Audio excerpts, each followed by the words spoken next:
비가 추적추적 오는 우중인데 성전을 사모해서 오신 모든 분들 진심으로 환영합니다. 또한 화요일 저녁 방송으로 함께 또 예배에 참여하는 모든 분들을 진심으로 환영합니다. 제가 오전에 좀 준비를 하고 오후에 장례식이 있어서 삼육병원에 잠깐 다녀왔습니다. 지역 목사님의 부모님이 돌아가셔서 갔다 왔는데 그 고인의 연세가 62, 하나인가 둘인가 그렇습니다. 그래서 가만히 생각해 보니까 저하고는 나이 차이 그렇게 많지 않은 것 같아요. 만약에 제가 그 정도밖에 살지 못한다면 나의 남은 날이 참 짧다고 하는 생각이 드는 거예요. 그러면서 우리는 언제 우리 삶이 끝난지 알지 못한다고 하는 것입니다. 특별히 하루하루 우리에게 주어진 모든 시간들이 은혜의 시간임을 기억하고 늘 겸손하게 하나님과 연결되어진 고리를 살피고 또 하루하루 주어진 삶을 정말 성실하게 헛된 욕망을 버리고 하나님이 주시는 그러한 마음을 가지고 신실하게 살아야 되겠다 하는 그런 생각을 또 한번 해보는 그런 시간이었습니다. 네, 오늘은 출애굽기 17장 두 번째 시간인데 출애굽기를 공부하면서 광야와 우리 인생을 많이 생각해 보게 됩니다. 그리고 광야에서 이스라엘 백성들을 인도하시는 장면에서 우리는 우리 인생을 인도하시는 하나님을 자꾸 생각해내야 돼요. 특별히 지금까지 내용을 하나하나 이제 살펴보면서 또 하나 생각하게 된 것은 무엇인가 하면 하나님은 우리 앞에 닥쳐오는 고난을 어떻게 처리해 나가시는가 하면 비껴가도록 해주실 수도 있지만 그러나 필요한 경우 하나님은 우리 삶에 벌어지는 그 고난의 문제를 하나하나 직면하게 하시는 방법으로 우리를 인도하시기도 하신다고 하는 거예요. 이 모세와 이스라엘 백성들이 이제 하나님의 인도하심을 따라 쭉 행하고 있었는데 근데 광야로 들어가자마자 먹을 물과 음식이 떨어지지 않게 하실 수도 있었죠. 그죠? 예. 근데 떨어지게 하심으로 말미암아 이 물 문제와 양식 문제에 이렇게 딱 직면하게 하셨다고 하는 거예요. 그런데 이 물 문제와 양식 문제가 해결되어지자마자 곧바로 또 하나의 문제가 생겨나는데 그것은 바로 아말렉이 쳐들어오는 가운데 그 전쟁에서 살아남아야 하는 문제에 직면하게 하십니다. 계속 이야기하지만 광야는 우리가 살아가는 이 세상의 삶에 비유되어지는 공간이라고 하는 거예요. 이 광야라고 하는 게. 다시 말해서 우리가 살아가는 세상은 끊임없는 이 고통의 문제가 몰려오고 그리고 또 그 문제를 해결하기 위해 그 문제와 씨름해야 되는 일들이 벌어지고 있는 곳이 바로 광야라고 하는 장소예요. 근데 이 광야에서 벌어지는 문제들 중에 가만히 보면 하나도 가벼운 문제가 없다고 하는 거예요. 더하여서 또 어떤 문제는 좀 힘들겠구나 하는 문제 정도가 아니라 죽느냐 사느냐가 달린 아주 정박한 문제들도 있다고 하는 거예요.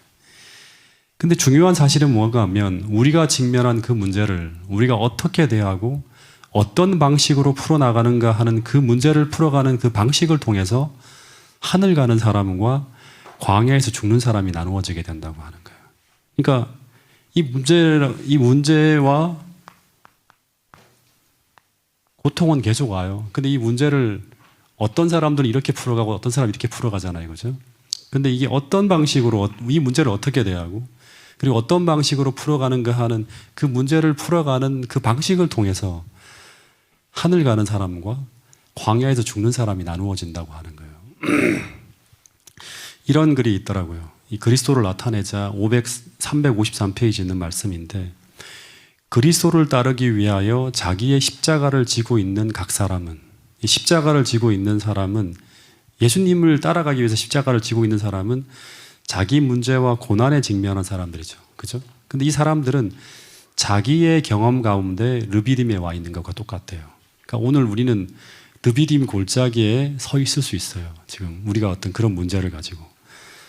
생애의 모든 길이 푸른 초장과 시원한 샘물이 있는 것은 아니다. 낙담이 우리를 엄습하고 환경은 곤란한 곳으로 우리를 이끌 때가 있다. 근데 이때 이 르비딤과 같은 죽음의 골짜기에 들어가게 될 때 그때 우리는 어떻게 해야 되는가? 어떻게 해야 되는가? 본문에 보면 첫 번째 우리는 주께서 우리의 비상사태, 전 비상사태죠. 그죠? 물이 떨어지고 아말렉이 쳐들어오고 다 비상사태입니다. 주께서는 우리의 비상사태에서 당신 자신을 우리에게 나타내시기를 갈망한다고 하는 것을 믿어야 돼요. 하나님이 그 상황에서 내가 너에게 나타나길 좀 바란다. 나를 좀 찾아라. 그런 갈망이 하나님에게 있대요. 우리가 르비딤 골짜기에 들어갈 때. 예. 다시 말해 인생의 비상사태에서 우리는 하나님을 가장 잘 만날 수 있다고 하는 것을 믿어야 돼요. 또 하나, 하나님은 우리가 당신의 도움을 마음대로 쓸 수 있도록, 마음껏 쓸 수 있도록 풍성한 준비를 하시고 있다는 것을 믿어야 된다고 하는 거예요. 그 비상사태 속에서 우리가 하나님의 도움을 마음대로 쓸 수 있도록 완전히 풍성한 준비를 다 하고 계신대요. 그 도움을 내려보내려고. 그러니까 하나님 안에서 그 문제를 풀 수 있는 지혜와 용기와 능력이 다 하나님에게 있다고 하는 걸 믿어야 돼요. 이게 이제 자동으로 이렇게 딱 우리에게 활성화되어야 돼요. 우리의 기억이. 예. 그리고 또 하나, 정말 중요한 건데요. 우리는 우리 자신의 속절없음을 깨달아야 된다고 합니다. 그러니까 우리가 속절없음을 깨달아야지만 하나님의 능력이 임하게 됩니다. 다시 말해서 이 문제를 온전하게 풀어가기 위해 우리 자신에게는 그 문제를 온전히 풀어낼 수 있는 지혜와 능력이 없다고 하는 것을 고백해야 돼요. 깨닫고 고백해야 됩니다. 그래야지만 우리는 기도할 수 있는 사람이 될 수 있어요. 내가 속절 없어야지만 기도가 가능해요. 진짜 기도가. 낙담과 시련에 처했을 때, 마치 배고프고 목마를 때 어린아이가 지상에 그의 아버지에게 부르짖는 것처럼 주님께 도움을 구하기 위해 부르짖게 되는, 이 부르짖어야 된다고 하는 것을 진짜 배운 사람들, 그 사람들이 어떤 사람인가 하면 광야에서 살아남는 사람들이에요. 하늘 가는 사람이죠. 그래서 이 이야기를 여러분 또 우리는 많이 들었죠. 근데 이런 말이 아니라 실제 현실 속에 적용하며 오늘을 살아가는 사람들이 실제로 하늘을 갈 수 있는 사람들이라고 하는 것을 보여주는 책이 바로 출애굽기예요. 그러니까 머릿속으로 아무리 알고 있다 하더라도 실제 상황만 만나면, 모세에게 끝없이 설교를 듣고 하지만 상황만 만나면 마치 그동안의 모든 기억을 다 잊어버리는 것 듯하게 그렇게 살아가는 사람들이 출애굽 당시 이스라엘 백성들이었다고 하는 거예요. 여러분, 실제 현실 속에서 이 이야기를 적용하며 오늘을 살아가는 사람들, 그 사람들이 바로 하늘 가는 사람들, 그 사람들이 바로 끝까지 하늘을 가는 출애굽기에 나오는 사람들이라고 하는 거예요. 왜냐 그러면 믿음이라고 하는 것은 하나님이 끊임없이 시험이라고 하는 오늘 현실의 문제를 통해 증명되어질 수 있도록 계속 그런 환경으로 유도한다고 하는 거예요. 근데 번번이 전혀 믿음 없는 사람처럼 완전히 땅의 골몰에 살아가는 사람처럼 살고 있으면, 하늘을 바라보지 못한다면 우리의 믿음은 죽은 믿음이라고 하는 것이죠. 8절에 보면, 베드로후서 1장 9절에 보면 이런 것이 없는 자는, 이런 것이라고 하는 것은 믿음이에요. 소경이라. 그러니까 하늘을 볼 수가 없어요. 영적 눈이 다 멀은 사람이에요. 그럼 믿음의 선택을 할 수 없죠. 왜냐 그러면 요 앞에 있는 건 볼 수밖에 없어요. 영적인 세계를 전혀 보지 못하는 사람이에요. 그러면 그 사람은 원시치 못한다는 말이 무슨 말이에요? 원시라고 하는 게 뭐예요? 원시의 반대가 뭐죠? 근시죠. 근시는 가까운 데밖에 못 보는 거예요. 원시라고 하는 건 멀리 보는 거예요. 하늘까지 보는 거예요. 어려운 상황 속에서도 보이지 않는 세계까지를 바라보며 영적으로 약속을 붙들면서 현실 속에서 그 능력을 부르짖으면서 믿으면서 끌어낼 수 있는 사람, 그 사람들이 바로 믿음이 있는 사람이라고 하는 것입니다. 근데 8절에 보면 17장 출애굽기 17장 8절에 보면 때에 아말렉이 이르러라는 말이 나와요. 이 때란 말은 이제 17장 1절부터 7절까지에 벌어진 이 르비딤에서 모세를 원망하던 이스라엘 백성들이 물을 얻어서 기갈을 해소했을 때를 말합니다. 근데 그때 아말렉이 이스라엘을 치며 쳐들어왔다고 합니다. 근데 참 여기서 재미있는 게 하나, 이제 성경에는 안 나오지만 예언의 신에 나와 있는 거예요. 참 이 말씀을 보면 참 많은 생각을 했어요, 제가. 부조화 선지자를 보면 물과 양식의 시험은 이스라엘이 가나안을 가는데 반드시 거쳐야 될 시험이지만, 이 아말렉과의 전쟁은 이스라엘이 겪지 않아도 되었을 고난이었다고 이제 기록에 나옵니다. 이게 무슨 말인가 하면 여기 이런 기록이 있어요. 이제 하나의 새로운 위험이 그들을 위협하고 있었다. 그분에 대한 그들의 불평 때문에 여호와께서는 그들이 원수로부터 공격당하도록 어떻게 했다? 허용하셨다고 합니다. 그러니까 막을 수 있었지만 허용하셨다고 하는 거예요. 이게 무슨 말인가 하면 잠깐 돌아보면 이스라엘 백성들이 르비딤에서 물 부족을 통해서 하나님은 이스라엘 백성들을 시험하셨는데 그 시험은 그들 속에 있는 것을 드러내기 위해 테스트를 하신 것이죠. 근데 그 시험을 통해 확인된 게 뭐죠? 이스라엘 백성들이 물이 부족한 상황에서 하나님을 시험하면서 모세를 돌로 쳐 죽이려고까지 했어요. 그 전보다 훨씬 더 문제가 심각한 상황들이 벌어진 거예요. 그래서 이 일로 인해서 하나님은 그들 안에 믿음이 없음을 증명하는 것뿐 아니라 무엇까지 다 드러냈는가 하면 이들의 악함까지도 드러났어요. 네. 그러면 이제 이들을 어떻게 해야 될까? 네. 때때로 이제 우리 아이들이 어릴 때 사소한 잘못이 아니라 진짜 뭔가 모르게 꼭 가르쳐야 되는 좀 큰 문제가 발생할 때는 그 아이들을 사랑하는 부모로서 반드시 징계를 해야 될 때가 있습니다. 그 징계라고 하는 건 뭐냐 그러면 단순히 말로 하는 가르침이 아니라 아프게 하는 매를 들면서 이것이 얼마나 나쁜 것인지를 깨닫게 해주려고 할 때가 있어요. 계속 말로 하니까 계속 이게 교육이 안 되는 거예요. 네. 마찬가지로 하나님도 이스라엘 백성들을 단순히 계속 말로 가르치고 뭔가를 교육하려고 하는데 그게 교육이 어렵다는 것을 알게 되셨을 때 그들의 그 무너진 신앙과 품성을 다시금 올바로 회복시키기 위해서 뭐를 사용하신다? 징계라고 하는 수단을 사용하시는데 그것이 바로 뭔가 하면 아말렉의 침공을 허용하는 거예요. 예.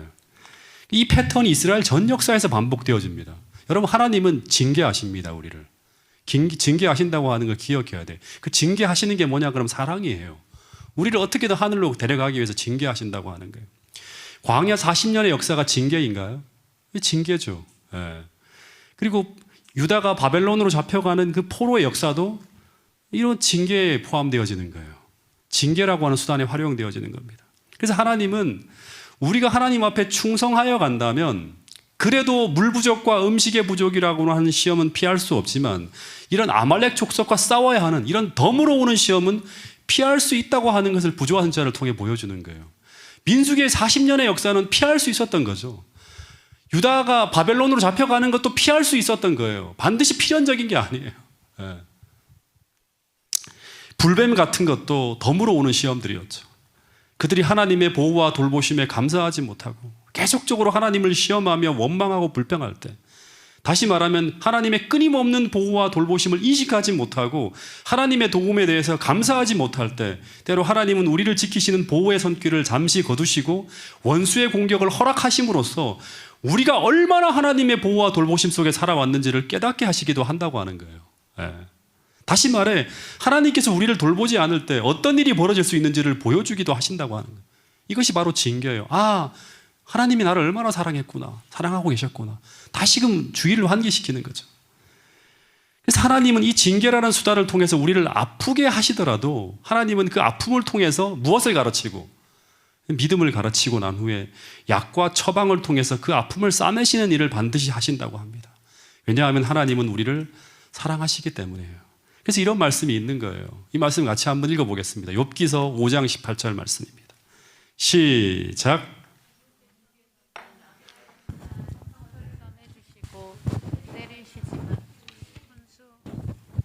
그분께서는 아프게 하시지만 상처를 싸매주시고 때리시지만 손수 치유해 주신다네. 예, 하나님께서는 우리를 아프게 하시지만 상처를 다시 싸매주시고 때로는 때리기도 하시지만 손수 치유해 준다고 하는 말씀이 나옵니다.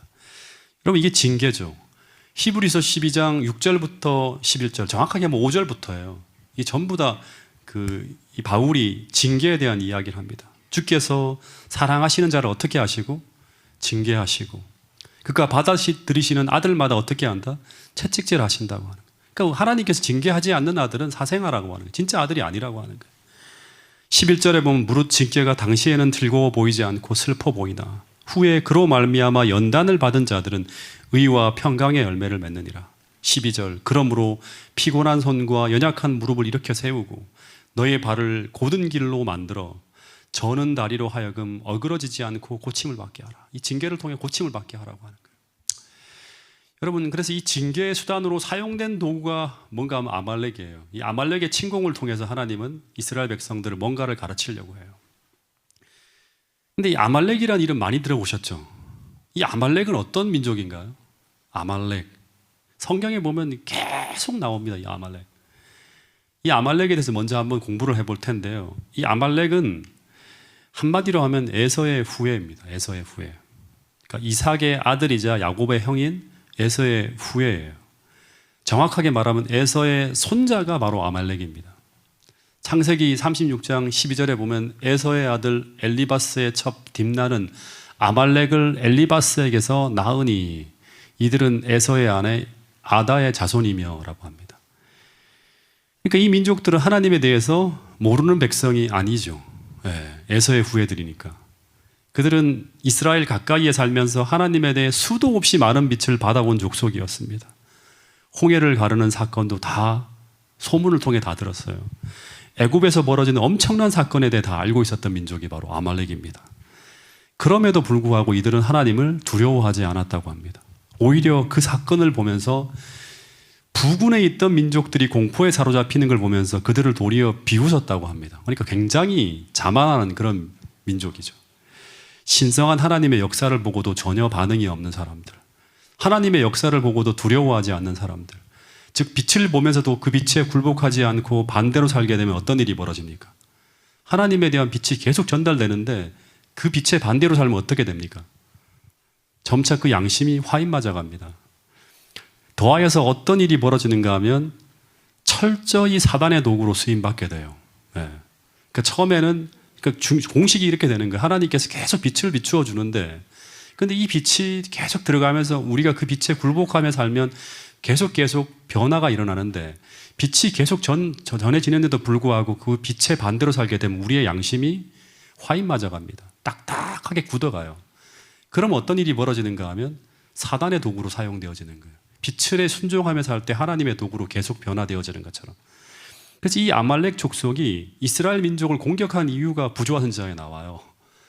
왜 공격했는가 하면 그러니까 아말렉 사람들이 하나님의 성품과 그분의 주권에 대해서 다 알고 있었고, 그런데도 그들은 그분 앞에서 두려워하는 대신에 그분의 능력에 도전하는 굉장히 무서운 사람들이죠. 하나님의 신성에 대해 굴복하지 않고 도전하는 사람들이에요.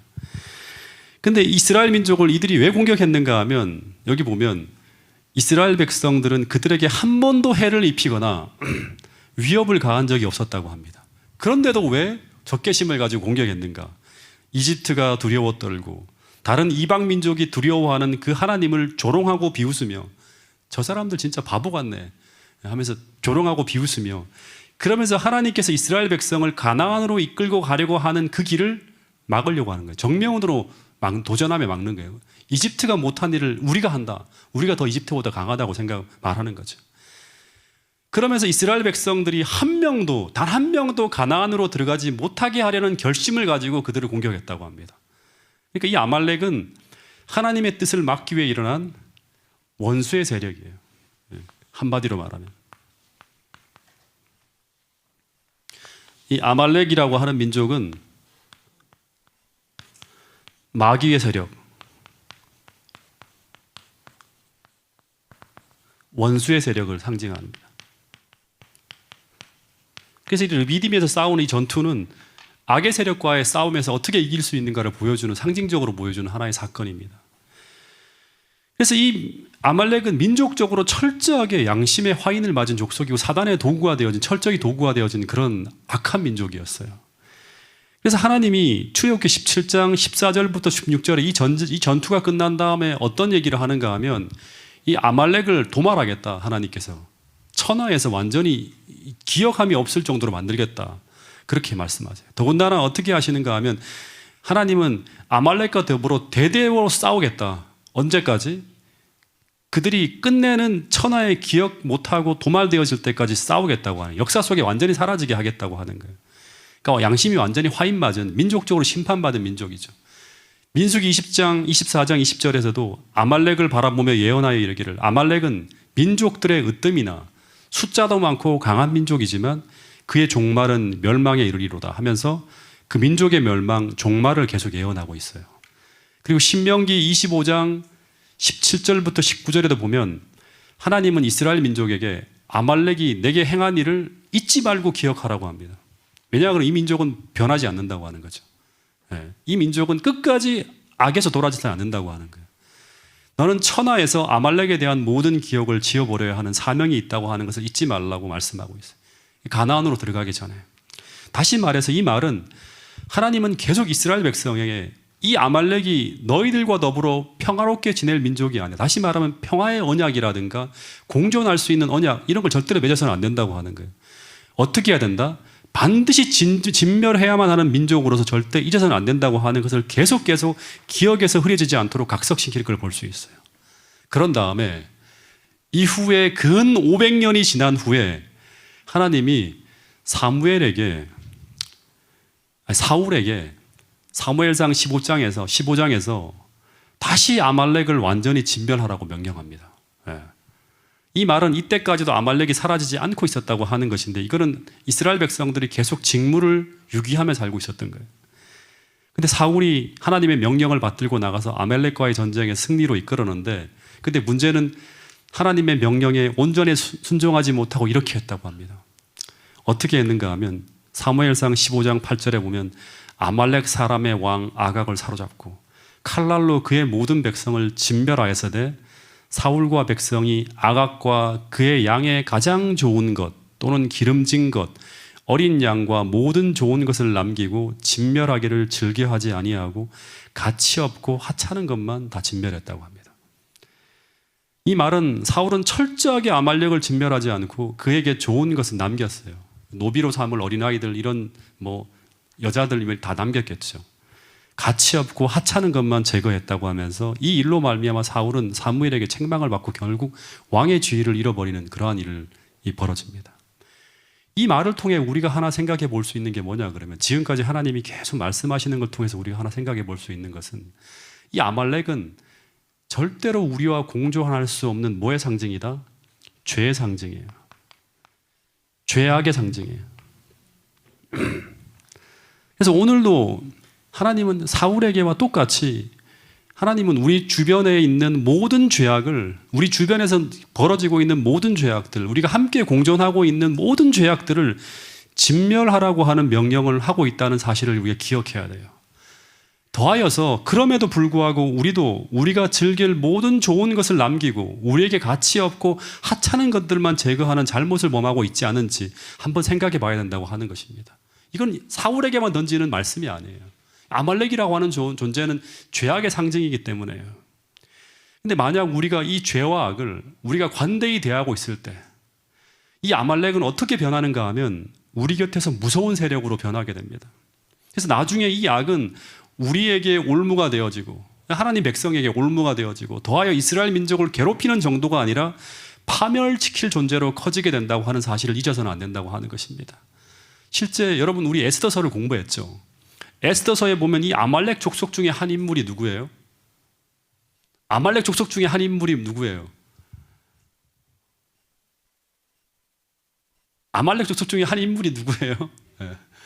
네? 하만이죠. 하만이라고 하는 존재가 엄청나게 거대한 권력자로 변하면서 페르시아에 살고 있는 이스라엘 백성들을 전체를 전멸시킬 위협적인 존재로 등장하게 되는 걸 볼 수 있습니다. 여러분 그래서 우리가 이 악과 더불어 친하게 동거하려고 하다가는 언젠가는 분명히 우리에게 큰 위기를 몰고 올 수 있다고 하는 사실을 기억해야 된다고 하는 것입니다. 예를 든다면 내가 적당히 즐기는 악습이나 누구도 모르게 곁에 두기며 즐기고 품고 있는 죄악들 이런 모든 것들은 언젠가는 우리를 위협하며 우리를 멸망케 하는 아말렉과 같은 존재가 될 것이라고 경고하고 있는 것입니다. 여러분 꼭 그 모든 세력을 여호와의 거룩한 능력으로 철저하게 버리고 진멸하여서 모든 미래의 올무들을 철저하게 소멸시켜버리는 여러분과 저가 될 수 있기를 간절히 바라겠습니다. 다시 말해서 그것들과 우리는 적당히 싸우는 정도가 아니라 완전히 사라질 때까지 철저하게 싸워야 함을 잊지 말아야 된다고 하는 것입니다. 또 하나 이 모세가 이 싸움을 쭉 기억하는 거예요. 워낙 중요한 르비딤 전투가 워낙 중요한 전투였어요. 죽기 전에 신명기에서 이 싸움을 추억하며 이런 기록을 남겼어요. 신명기 25장 17절부터 19절에 보면 너희는 애굽에서 나오는 길에 아말렉이 내게 행한 일을 기억하라. 곧 그들이 너를 길에서 만나 내가 피곤할 때 내 뒤에서 떨어진 누구를 쳤다? 나약한 자를 쳤다고 하는 거예요.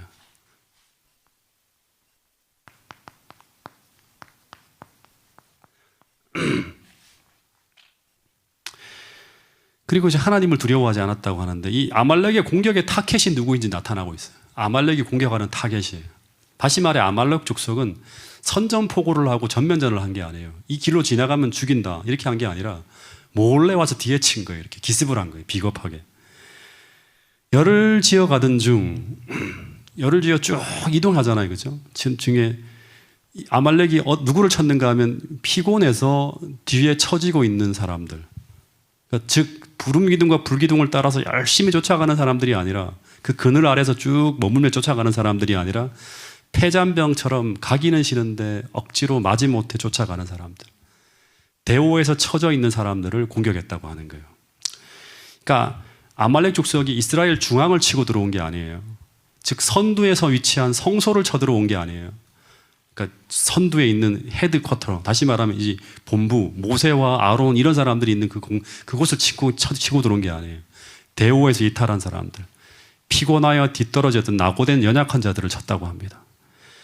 이 기록을 보면 모든 사람들이 다 아말렉의 공격을 받은 게 아니죠. 그죠?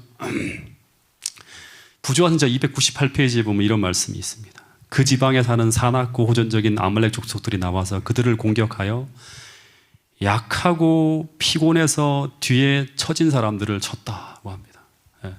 그래서 앞서간 행렬들은 뒤로 처진 사람들이 막 못 가겠다 하니까 천천히 좀 쉬다가 와 하고 날버려뒀겠죠.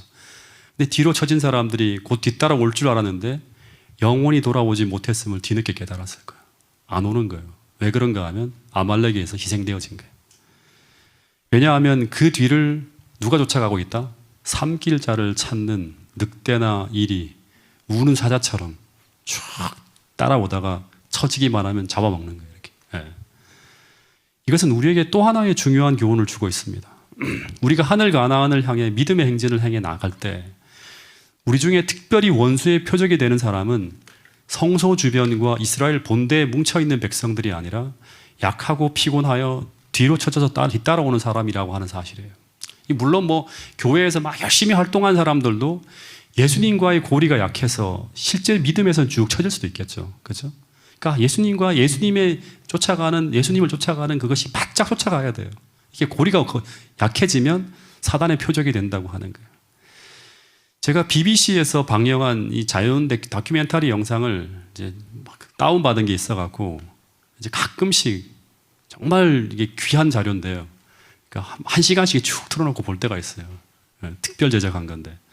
근데 이제 거기에 보면 이제 일이나 사자나 표범이나 모든 맹수들이 사냥할 때 공통점이 나옵니다. 그 공통점이 뭔가 하면 그것은 바로 수많은 양떼와 소떼와 술록떼들이 풀을 찾아 쭉 이동할 때 이 사자나 표범이나 일이나 뭐 이런 존재들은 언제나 무리 전체를 공격하는 게 아니라 꼭 전체에서 낙오되어 있거나 무리에서 이탈된 동물 표적 사냥하는 거예요. 그죠? 그런 게 나와요. 예. 그 사냥감을 몰더라도 어떻게 모는가 하면 무리로 막 모는 게 아니라 무리에서 이탈되도록 그 중간 사이를 파고듭니다. 이렇게. 예. 그래서 떨어져 나오게 만들어요. 그리고 이 사냥감이 무리에서 떨어져 나가면 그때부터는 끝까지 포기하지 않고 쫓아가서 잡아요. 이렇게. 예. 마찬가지로 사단도 하나님 백성들을 사냥할 때 믿음이 충만하고 더하여서 견고하여서 하나님과 완전히 연합되어져 있을 때는 공격하지 못합니다. 공격해봤자 헛수고라니까 맹수들이 갔다가 다시 돌아와요. 딱 연합되어 있으면. 이 공격하지 못하다가 하나님 백성들이 영적으로 피곤하고 약해져 있을 때, 그래서 그 연결고리가 약해져 있을 때 그 틈을 노려 공격해 온다고 하는 것입니다. 그래서 우리가 주님에게서 멀어져 갈 때, 이 멀어져 간다고 하면 당시 이스라엘 백성들을 생각한다면 자꾸 성소의 법궤가 점점 멀어 보이는 거예요. 그러니까 처음에 볼 때보다 점점 멀어 가는 거예요. 점점 처지니까. 그리고 더하여서 구름 기둥과 불 기둥의 그림자 밖으로 자기가 자꾸 이탈되어져 나가는 거예요. 그 안에 있어야 되는데 구름 기둥과 불 기둥이 그 그늘로 가려주는 그 안에서 하나님의 임재 아래서 자꾸 함께 걸어가야 되는데 자꾸 이탈되어져 나가는 거예요. 땡볕에 쬐이는 거예요, 그냥. 그러면서 하나님의 임재의 감화가 점점 느껴지지 않을 때 사단은 그 기회를 노리지 않고 어떻게 한다? 다가온다고 하는 거예요. 여러분, 그래서 이 말씀을 보면 제가 다시금 생각하게 되는 것은 뭔가 하면 우리는 그때가 아니에요. 지금부터 14만 4천이 되어서가 아니라 지금부터 어린 양이 어디로 인도하든지 바짝 따라가야 한다고 하는 거예요. 지금 사자는 이 마지막 때 우는 사자처럼 하나님 백성들을 삼킬 자를 찾고 있다고 하는 거예요. 심지어 택한 자도 미혹해서 넘어뜨리기 위해서 모든 수단을 다 쓰고 있다고 하는 거예요. 여러분, 주님을 섬기되 마음을 다해서 하나님을 예배하고 말씀을 받되 전심으로 받으며 그 말씀이 인도하시는 대로 전심을 다해 쫓아갈 수 있는 그런 믿음과 용기를 달라고 이 기도회 때 그냥 헛되이 돌아가지 마시고 하나님 앞에 간절히 기도하는 여러분과 저가 될 수 있기를 간절히 바라겠습니다. 아무리 내게 불편하게 보이더라도 주저하거나 갈등하거나 뒤로 처지지 않고 언제나 바짝 따라가는 믿음을 소유한 사람들이 파주중앙교회 모든 성도들이 될 수 있기를 간절히 바라겠습니다. 여러분, 그래서 화요일, 금요일 저녁 예배도 어떻게 해야 될까요? 여러분, 바울은 이 마지막이 가까이 오면 올수록 더욱 모이기를 힘쓰라고 하는 것은 바로 사단이 우는 사자와 같이 우리의 틈을 노리는 그러한 어떤 상황 속에서 한 무리가 되어서 싸우라고 하는 거예요. 여러분, 비록 이 교회는 못 나온다 할지라도 화요일, 금요일 이 모든 말씀을 듣는 시간 함께 비대면으로라도 연합해서 우리가 하늘 많은 백성으로 한 사상과 한 믿음과 한 기별로 연합되어져서 이 마지막 시대를 걸어갈 수 있게 되기를 간절히 바라겠습니다. 여러분, 사단은 항상 우리의 대오를 흐트르게 만들려고 그러고 이 대오에서 이탈한 사람들은 반드시 사냥감으로 노린다고 하는 거예요. 그럼 여러분, 성도들이 우리는 한 가족이잖아요, 그죠? 모든 성도들이 이 무리에서 이탈하지 않도록 우리는 연합하여서 사단이라고 하는 맹수로부터 한 영혼도 희생되지 않도록 견고한 사랑의 끈으로 한 영혼 한 영혼의 이 연결되어진 끈들을 살펴야 된다고 하는 것입니다. 여러분, 그래서 소그룹으로 더욱 강하게 하고 각 리더들은 처진 무리들이 없는지 부지런히 양떼와 솔떼를 살피듯이 살펴야 된다고 하는 것입니다. 여러분, 마지막 순간까지 파주중앙교회라는 한 우리 속에 들어온 모든 무리들이 한 명도 낙오되지 않고 함께 손잡고 갈 수 있도록 우리 모두가 부지런히 모든 영혼들을 살피면서 다 하늘 가는 백성으로 연결되어질 수 있도록 애쓰게 되는 여러분과 저가 될 수 있기를 간절히 바라겠습니다. 또 하나, 이 아말렉의 공격의 때에 대한 부분을 하나만 더 살펴보면 이 아말렉이 언제 쳐들어왔는가 하면 때에 아말렉이 이르러 이스라엘과 르비딤에서 싸우니라고 하는 얘기가 나와요. 그러니까 이 때라는 말은 출애굽기 17장 전반부의 사건과 연결시켜보면 첫 번째로 이때는 이스라엘 백성들이 하나님과 모세를 원망하던 때죠. 예. 원망하던 때예요.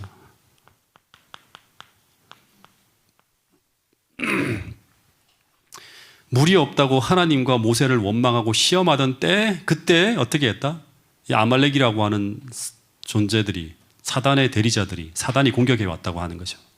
사단은 하나님의 백성들이 믿음을 잃고 원망하고 불평하며 하나님을 의지하는 손을 놓을 때, 그리고 모세와 백성들이 갈등하며 분열할 때, 그때를 놓치지 않고 쳐들어오는 거예요. 그래서 여러분, 어떤 일이 있더라도 우리는 믿음으로 하나님의 손을 붙잡고 불평하고 원망하는 것이 아니라 하나님께 감사해야 됩니다. 여러분, 하나님을 시험해서는 안 된다고 하는 거예요. 그 시험한다고 하는 것은 하나님이 계신가 아니 계신가, 하나님이 우리를 인도했는가 안 했는가, 이 믿음의 손을 놓을 때 사단은 어김없이 들어온다고 하는 거예요. 여러분, 어떤 일이 있어도 우리는 믿음으로 하나님의 손을 붙잡고 불평하고 원망하는 것이 아니라 하나님께 감사해야 된다고 하는 사실을 잊지 않게 되기를 간절히 바라겠습니다. 감사한다고 하는 것은 하나님을 시험하지 않고 하나님을 붙드는 믿음의 손을 놓지 않는 것입니다. 그러면 절대로 아말렉은 우리를 쳐 쓰러뜨릴 수 없다고 하는 것입니다. 또 하나, 우리는 어떤 일이 있어도 교회는 분열되어지면 안 된다고 하는 것입니다. 다소 의견 차이가 있고 갈등할 수는 있어도 우리는 사랑으로 하나가 되어 싸워야 된다고 하는 것입니다. 이 대우가 흐트러지면 우리는 굉장히 약해져요. 사단은 그 틈을 이용해서 교회를 무너뜨리기 위해서 파고 들어온다고 하는 것입니다. 그러나 교회가 연합되어져 한 몸으로 대오를 이루고 있다면 아무리 호전적이고 아무리 강력한 아말렉과의 전투가 벌어진다 하더라도 교회는 절대로 무너지지 않고 약해지지도 않고 오히려 그 싸움을 통해서 더욱 강한 교회로 성장해 나갈 수 있다고 하는 것입니다. 여러분, 이 아말렉과 이스라엘이 싸우는 이 전투는 이 마지막 시대에 살아가는 우리들에게 굉장히 중요한 영적인 메시지를 주고 있습니다. 실제로 이 아말렉이라고 하는 것은 사단의 대리자, 마귀의 세력과 원수의 세력과의 싸움이에요. 근데 우리가 이 아말렉과의 전쟁을 앞에 두고, 이 호전적인 아말렉과의 전쟁을 앞에 두고 우리가 어떤 무장을 하고 어떻게 싸워야 되는가, 정말 중요한 교훈이 담겨 있겠죠. 이 부분에 대해서는 지금 15분이기 때문에 금요일 날 이어서 더 공부를 해보도록 하겠습니다. 여러분 계속적으로 하나님이 주시는 메시지에 주목하고 오늘 받은 기별들을 하나하나 마음에 담고 그대로 하나님 말씀이라고 하면 실천해 나갈 수 있는 여러분과 저가 될 수 있기를 간절히 바라겠습니다. 기도 제목을 드리도록 하겠습니다. 우리가 하나님과의 오늘 배운 말씀처럼 이 연결고리가 어느 정도 상태인지, 우리가 정말 하나님을 바짝 따라가고 있는지, 아니면 그냥 말씀만 듣는 것 정도로 그치고 우리의 영적인 상태는 하나님과 굉장히 멀어져 있지는 않은지 한번 살펴보시기 바랍니다. 두 번째는 영혼 구원 페이퍼에 적혀 있는 영혼들을 놓고 우리가 기도하는데, 오늘은 특별히 진달래 진날에 우리 서영애 집사님 그 두 자녀를 위해서 기도해 주시고, 또 우리 유미애 성도님, 우리가 계속 화요일하고 금요일 날 뵀는데 코로나로 인해서 보지 못하고 있죠. 우리 유미애 우리 성도님을 위해서 기도해 주시고, 또한 우리 경민구 우리 문인숙 집사님의 아드님을 위해서 우리 함께 기도하도록 하겠습니다. 더하여서 우리 소그룹 전도회를 우리가 지금 이제 5월 달에 준비하고 6월 달에 시작하려고 합니다. 특별히 소그룹 전도회를 통해서 오늘 우리가 주신 말씀처럼 우리에게 약한 모든 고리들을 다 강하게 연결시키고, 특별히 흩어져 있는 영혼들을 구원하기 위해서 어떤 전략을 가지고 우리가 6월 달에 전도회를 우리가 할 수 있을지, 이 소그룹 코로나 상황 속에서 하나님께 지혜를 달라고 기도해 주시길 바라겠습니다. 직원회를 통해서 결정한 상황입니다. 아울러 편찮으신 분들을 위해서 끊임없이 기도를 부탁드리겠습니다. 우리 신구용 우리 김은순 집사님 남편 되시는 우리 선생님을 위해서 구도자이기도 합니다. 기도해 주시고요. 우리 김무송, 김순진 우리 장로님과 집사님을 위해서 기도해 주시고, 우리 태백에 계신 우리 박순지 우리 집사님을 위해서도 기도해 주시고, 또 전정선 성낙원 목사님과 사모님을 위해서 기도해 주시기 바랍니다. 우리 요양차 떠나 있는 김윤정 집사님, 또 우리 안춘배 집사님, 문홍근 우리 할머니, 또 정연호 장로님, 또 오늘 또 이제 지금 항암을 준비하고 계신 저희 장모님을 위해서도 기도 부탁드리겠습니다. 자동차 구입을 위해서도 기도해 주시고, 또 우리 정준호 청년이 이제 입대가 얼마 남지 않았죠. 우리 군에서 훌륭한 믿음의 청년으로 안식일 잘 지키며 성장할 수 있도록 기도해 주시면 감사하겠습니다.